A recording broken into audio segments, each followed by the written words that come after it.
Rapes during the occupation of Japan were war rapes or rapes committed under the Allied military occupation in Japan. Allied troops committed a number of rapes during the Battle of Okinawa during the last months of the Pacific War and the subsequent occupation of Japan. Allied powers controlled Japan until 1952. Following the end of World War II, and Okinawa Prefecture remained under U.S. governance for another 2 decades. Background: by 1945, U.S. troops were entering and occupying territory with a Japanese civilian population. On 16 February 1945, U.S. troops landed on Iwo Jima, and on April 1, 1945 on Okinawa. In August 1945, Japan surrendered and Allied occupation troops landed on the main islands, starting the formal occupation of Japan. The Allied occupation ended in most of Japan on April 28, 1952, but did not end in Okinawa until May 15,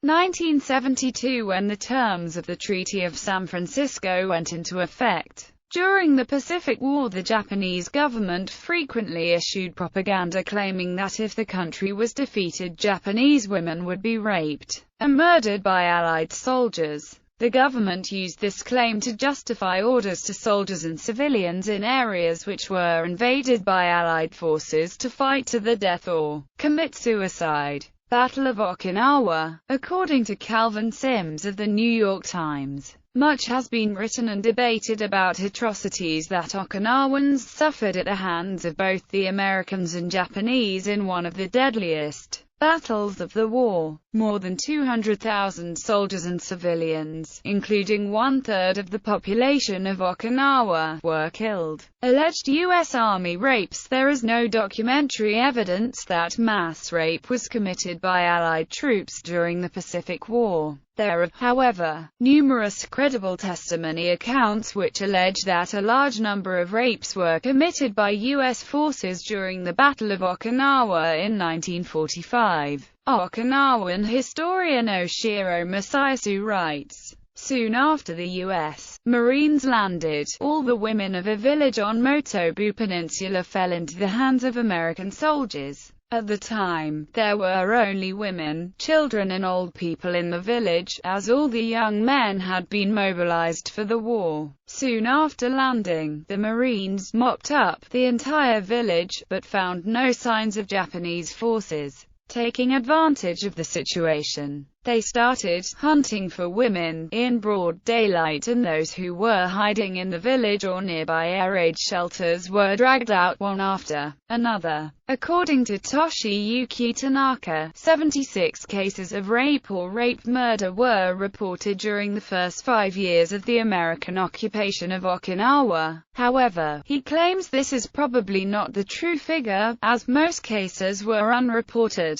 Peter Shrivers finds it remarkable that looking Asian was enough to be in danger of rape by American soldiers, as for example happened to some of the Korean comfort women that the Japanese had by force brought to the island. Shrivers writes that many women were brutally violated with not even the least mercy. Marching south, men of the 4th Marines passed a group of some 10 American soldiers bunched together in a tight circle next to the road. They were quite animated, noted a corporal who assumed they were playing a game of craps. Then as we passed him, said the shocked Marine, I could see they were taking turns raping an Oriental woman. I was furious, but our outfit kept marching by as though nothing unusual was going on. According to interviews carried out by the New York Times and published by them in 2000, multiple elderly people from an Okinawan village confessed that after the United States had won the Battle of Okinawa, 3 armed Marines kept coming to the village every week to force the villagers to gather all the local women,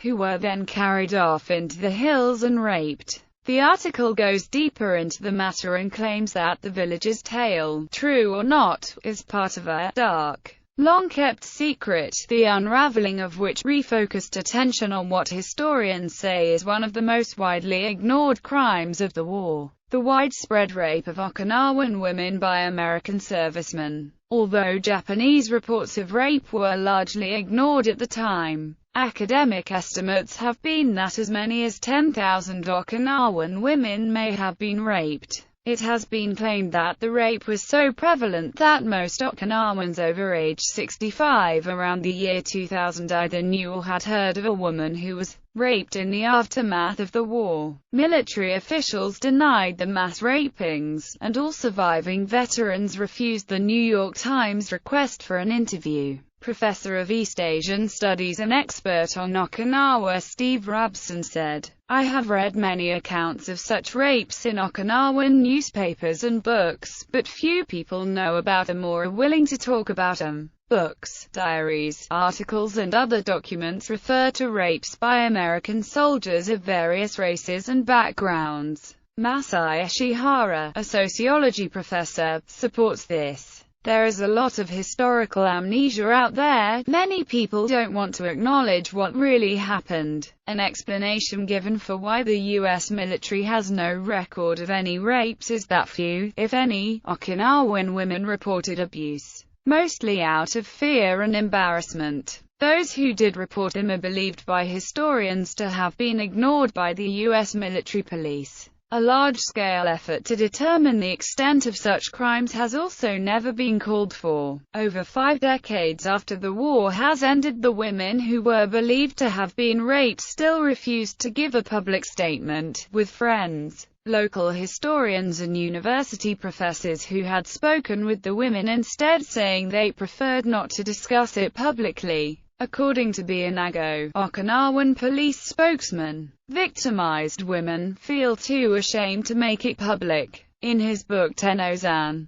The Battle of Okinawa and the Atomic Bomb, George Pfeiffer noted that by 1946 there had been fewer than 10 reported cases of rape in Okinawa. He explains that it was partly because of shame and disgrace, partly because Americans were victors and occupiers. Pfeiffer claimed, "In all there were probably thousands of incidents, but the victim's silence kept rape another dirty secret of the campaign." Many people wondered why it never came to light after the inevitable American Okinawan babies the many women must have had. In interviews, historians in Okinawan elders said that some Okinawan women who were raped did give birth to biracial children, but that many of them were immediately killed or left behind out of shame, disgust or fearful trauma. More often, however, rape victims underwent crude abortions with the help of village midwives. According to George Pfeiffer, the majority of the likely thousands of rapes were committed in the north, where the campaign was easier and the American troops were not as exhausted as in the south.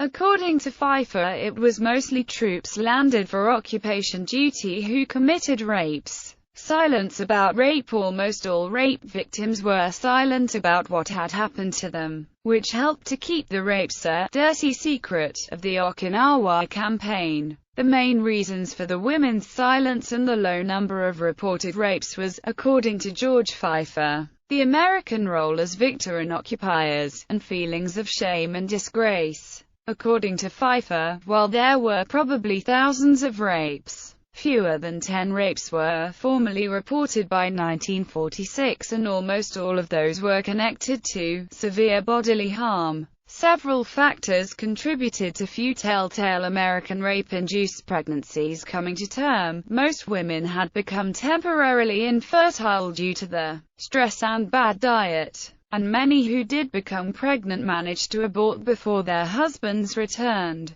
Alleged Japanese army rapes. Thomas Huber from the Combat Studies Institute has written that Japanese soldiers also mistreated Okinawan civilians during the battle there. According to Huber, rape was freely committed by Japanese soldiers who knew that they had little chance of surviving due to the army's prohibitions against surrender. These abuses contributed to a post-war divide between Okinawans and mainland Japanese. Official American policy and Japanese civilian expectations, having historically been a separate nation until 1879. Okinawan language and culture differ in many ways from that of mainland Japan, where they often were discriminated and treated in the same manner as Chinese and Koreans. In 1944, heavy American air bombings of Naha had left 1,000 dead and 50,000 homeless and sheltering in caves, and U.S. naval bombardments contributed additionally to the death toll. During the Battle of Okinawa, between 40,000 and 150,000 residents died.